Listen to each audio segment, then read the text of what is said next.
এখন আমাদের দেশে সবচেয়ে কমনেস্ট গলার ক্যান্সার হলো ষড়যন্ত্রের ক্যান্সার। ষড়যন্ত্র দিয়ে আমরা কী করি, শ্বাসনালী দিয়ে আমরা কী করি, আমরা কথা বলি। তাহলে কথার মধ্যে একটু সমস্যা হবে, কথা দিয়ে যে কথার মধ্যে কথা বসে যাচ্ছে, কথা ঠিক মতো বলতে পারছি না, আটকে যাচ্ছে, এটা হবে।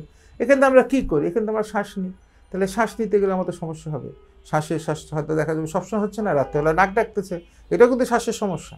রাত্রেবেলা নাক ডাকতেছে, দিনের বেলা ঘর ঘর করে শব্দ হচ্ছে, গলার মধ্যে শব্দ হচ্ছে, তাহলে দেখা যাচ্ছে কি ওই ফাংশনটা, যে আমার গলার ফাংশন কি, একটা কথা বলা, শ্বাস নেওয়া, এই দুটো ফাংশনের সমস্যা দিবে প্রাথমিক পর্যায়ে। সেকেন্ড, যেরকম আমরা জিহ্বার সমস্যা আমরা খাওয়া, জিহ্বা দিয়ে আমরা টাচ করি, বিভিন্ন জায়গায় সেন্সেশন করি কি কোথায় কাটা লাগছে, কোথায় কি। জিহ্বা যদি আপনার ক্যান্সার হয় আপনি অবশ্যই বুঝতে পারবেন, দেখাও যায়, আপনি অবশ্যই বুঝতে পারবেন আপনার জিহ্বার ফাংশনটা ঠিক মতো করছে না, কেমন কেমন জানি মনে হচ্ছে, জিহ্বার মধ্যে একটা জড়তা ভাব হচ্ছে, খাওয়ার সময় কেমন জানি অসুবিধা হচ্ছে, আপনার কথা বলার সময় অসুবিধা হচ্ছে, তাহলে আপনি বুঝবেন জিহ্বার ফাংশনের একটা সমস্যা হচ্ছে। আবার জিহ্বার ফাংশন দুইটা, খাওয়া কথা বলা, দুইটার মধ্যেই সমস্যা হচ্ছে।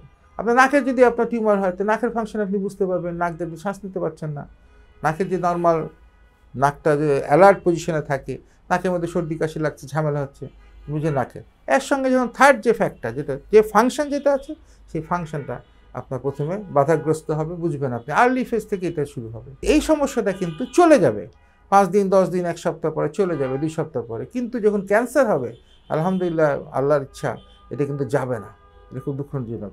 অথবা যদি একটু ভালো হয়ে যায় অ্যান্টিবায়োটিক খেয়ে, পুরোপুরি যাবে না। তো প্রথম জিনিস হলো যে ফাংশনটা লস হবে, সেটা কিন্তু পুরোপুরি যাবে না। ব্লিডিং হতে পারে, গলার ফেনে হলে কাশি দেওয়ার সময় ব্লিডিং, জিভা হলে জিভা দিয়ে ব্লিডিং, নাক হলে নাক দিয়ে ব্লিডিং কিন্তু একটা বাজে জিনিস। এবং এবার এই কথা, এই ব্লিডিংটা কিন্তু ভালো হতে পারে কিন্তু পুরোপুরি ভালো হবে না, এবং ধীরে ধীরে বাড়তে থাকবে। ক্যান্সারের প্রথম জিনিস হলো যে কোনো সমস্যা, এটা যে আসবে এবং ধীরে ধীরে বাড়তে থাকবে। থার্ড যেটা হলো, তারপরে প্রথম হলো ফাংশন, 2 নম্বর ব্লিডিং, থার্ড যেটা হলো সেটা হলো আপনার ব্যথা মানে আপনার অলরেডি অনেক দেরি হয়ে গেছে, আপনি অনেক দেরি করে ফেলছেন। ক্যান্সারে ব্যথা আসা মানে আপনি already, it is already too late for you.